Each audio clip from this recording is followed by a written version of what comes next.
So a couple of months ago, I made a video covering some of Dokkan's biggest mistakes, going over some minor coloring issues to massive mistakes like the airplane bug. But I guess Omatsu had one more in him. Because not even a day into the 10th year anniversary, and Dokkan had already made multiple other mistakes. They even had to apologize on Twitter. And with all of the other mistakes you guys left on the comment section of the previous video, I think it's time for a part 2.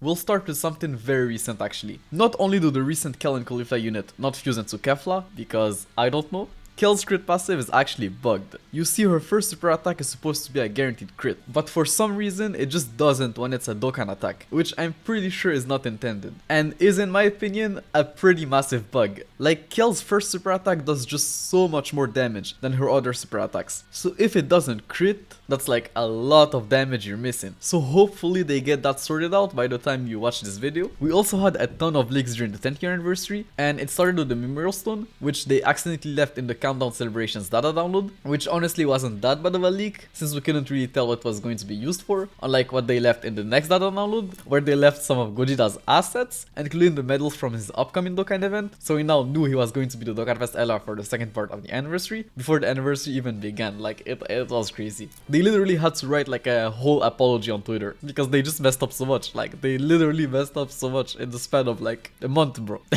How is that even possible? Like, they then leaked LR Bardock the next month in one of the anniversary trailers. You could clearly see his card art, and it was very easy to piece things together and figure out that this was going to be the LR Awakening of the story event Free to Play Bardock. But honestly, I don't know if this was actually a mistake because of some changes in their schedule with the sync, or that they just didn't care at all.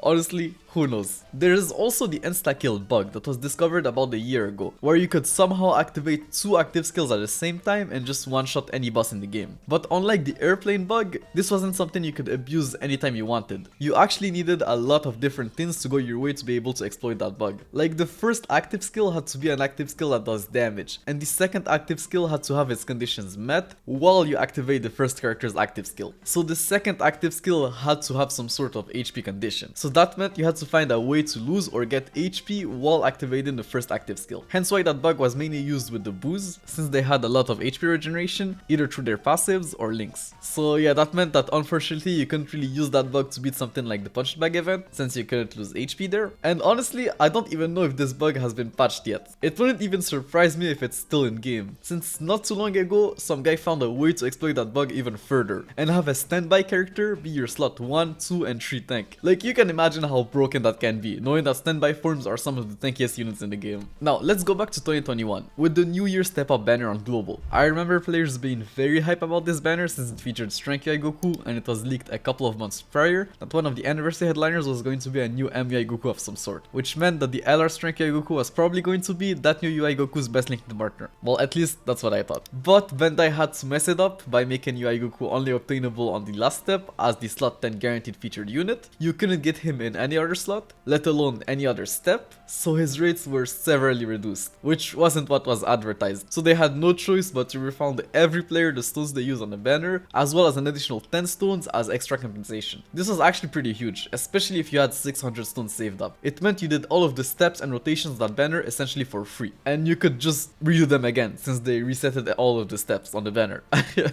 Which was exactly what I did, since that banner was just so valuable for me. I actually just found an old screenshot from that time, and they actually gave me back 700 stones, meaning I did 2 additional multis after the rotations. I guess that banner was really that good. But obviously this wasn't the first time that Global messed up. Back in 2018, they accidentally gave some players a fully maxed UR copy of Tech GT's Percentage Vegeta. He was fully leveled and AC 10, which was actually quite a big deal since his super attack wasn't farmable, and Kais were still pretty scarce at the time. This then led to the data miners looking at the game files and finding out about the other Super Senshi Vegeta who was supposed to come with him. People thought at that time that they were maybe replacements for the Dragon Ball Heroes units, since those cards weren't on Global yet, and nobody knew if they were ever going to. But yeah, Global held an extended maintenance afterwards to resolve the issue, and players were not only expecting to keep their copy of Super Senshi Vegeta, but also get some sort of big compensation like 300 stones. And if you're a long-time Global player, you can already guess what they did. They took back all of the copies of Vegeta from the players and just gave everyone 25 stones.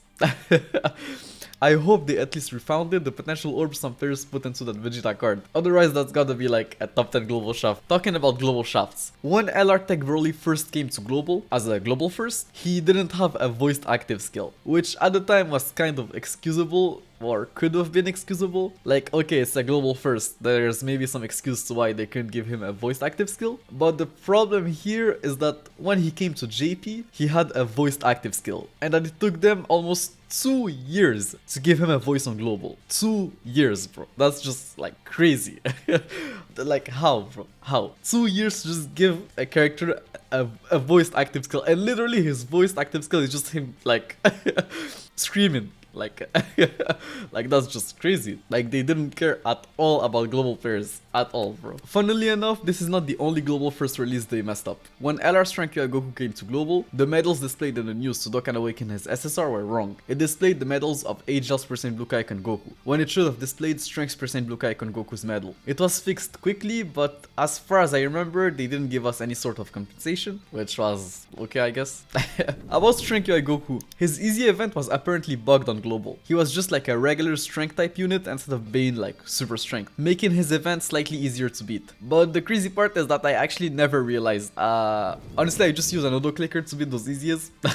Like, I don't even bother with them anymore. It's just such a waste of time. Just going over 30 levels, even 10 levels, bro. It's too long. Like, just we should be able to just attempt the last stage directly and get all of the rewards instantly. Like, this would make those easiest just way more fun. As for this bug, I honestly have no idea whether this is true or not, but you could apparently at some point dupe gift box rewards, meaning you could dupe stones. And there's some rumors that the global first LR Strength Broly legendary banner was legit just a bait to catch players who were exploiting that bug. I even saw like a comment in an old forum of someone saying that a Dokkan creator got banned for using that bug. No idea if that's true or not, but honestly I couldn't find more about it. But many players are convinced that this was a true exploit, and if it is, then yeah, the devs messed up big time with that one. Being able to dupe stone is just like, that's just insane. Now that I actually think about it, this unlocked a very old memory in my mind. I remember speaking to this guy in high school about mobile games back in like 2017, and I forgot how we got there, but I remember him mentioning something about a Dokkan bug and how he had an unlimited amount of stones but then got banned for it. So maybe he actually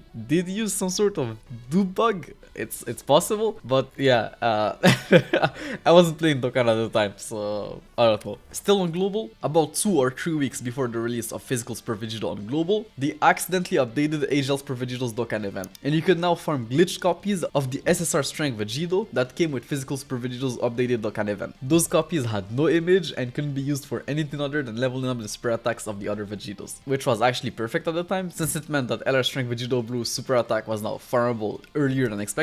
They also messed up again on global during the LR Androids legendary campaign, where some players were able to get the campaign rewards twice, which was already crazy since those rewards were just insane. But the crazy part here is that as a compensation, they give every player the rewards again, even those who already got them twice. So those players actually got the rewards thrice. So literally 105 stones, enough HL potential orbs to rainbow 3 characters, and 105 box space. Just absolute craziness, bro. 105 box space and 105 stones. Like, bro, just this was insane. This was absolutely insane. Now, moving on to JP. There used to be some sort of glitch Piccolo friend in the 3rd stage of the Dragon Ball History event. I honestly have no idea how that happened and couldn't find more about it, but from what I remember, people barely talked about it at the time, since he was only available in that specific stage of the Dragon Ball History event, a stage that most people had already beaten. But I do remember people speculating that this was some sort of dev unit or some modded unit. Honestly, who knows? GP also had some bugged cards back in 2018, something that I found out scripting out my history videos. When Physical Ghost first awakened on JP, the second part of his passive used to only give him 3% attack and defense, instead of an additional 3% attack and defense per key spheres obtained, which was, as you can probably guess, a huge mistake. Like,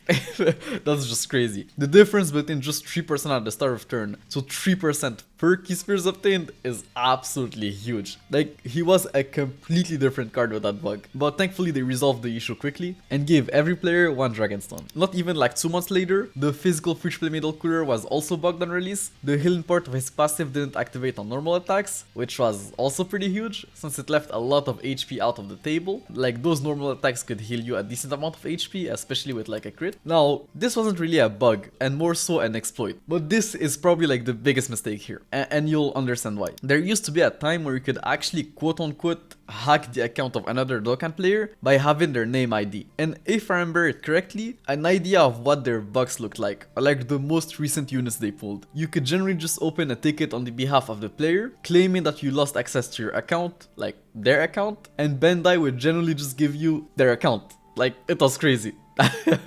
Like, didn't Bandai think for a second that there's players making content about their game, and that if it were that simple for someone to recover an account, that those content creators would be like targets? Which is exactly what happened to Living Ichigo. Someone stole his account that way and apparently deleted all of his ultra rares. Like, what kind of hater do you have to be to do something like that? Like, that's just crazy to me. So pretty much what's going on lately is accounts are in jeopardy of being stolen, mine included. This is the second time my account has been stolen from me.